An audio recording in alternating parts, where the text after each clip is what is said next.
Totoo nga mga pare ko, makagawa pala tayo ng homemade battery gamit lang po itong copper at aluminum na bakal at yung ating battery solution ay Clorox. So ito 1.8 volts po yung lumabas na kuryente galing sa kanya. Kaya kung gusto nyo pong matuto kung paano po gawa nito ay panoorin nyo po itong ating video.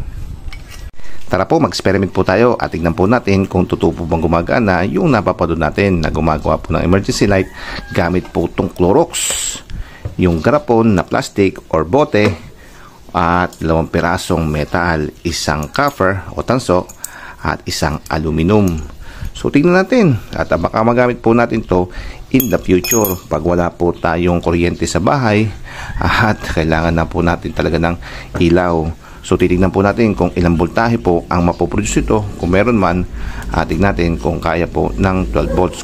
Pero bago po ito simulan ay nag-research muna po ako at yan po yung kanyang sinasabi. So pwede daw po at ang mangyayari po dyan ay chemical reaction to produce electricity. At katulad din po na nangyayari dyan sa baterya. So meron po itong 2 plate, isang anode, isang cathode or positive at negative plate at meron po siyang battery solution sa loob. So nag-react po yun at nakapag-produce po ito ng kuryente. So katulad din po ng gagawin natin dito, 2 plate at ito po yung ating electrolyte or battery solution.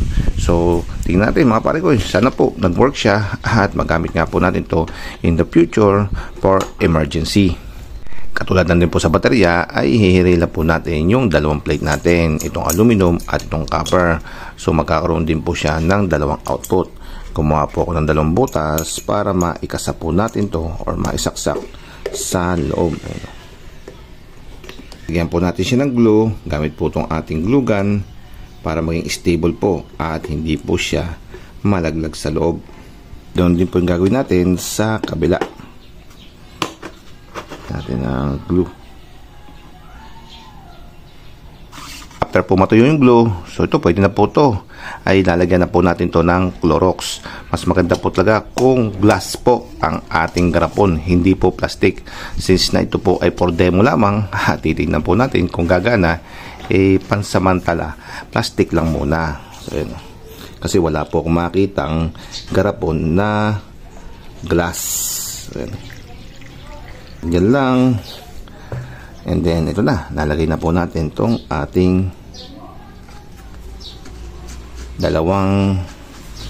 electrodes na copper at aluminum electrodes.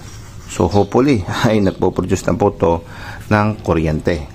So ito mga pare ko, yun, nag-react na po yung acid ng ating Clorox sa ating metal na copper at aluminum. Ayan o, bumubula po siya o. So sigurado po tayo na mayroon na po itong chemical reaction na nakapag-produce na po siya ng kuryente. At ang tanong na lang po, ilang voltahe po kaya yung na-produce ng reaction nito? So sapat na po kaya yun upang paganahin yung ilaw natin na 12 volts. Tingnan po natin kung kayang paganahin yung ginawa po nating homemade battery.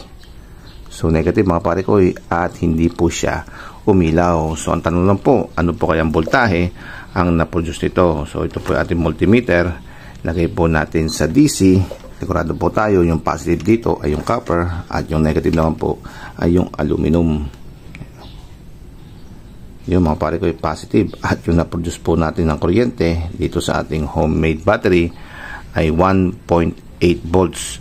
So tama po to dahil yung ating battery talaga ay meron po tong 6 na ganito. So meron po tong 12 na plates at kailangan po natin na makapag-produce pa ng 6 na ganito upang magkaroon po tayo ng 12 volts at upang umilaw po to.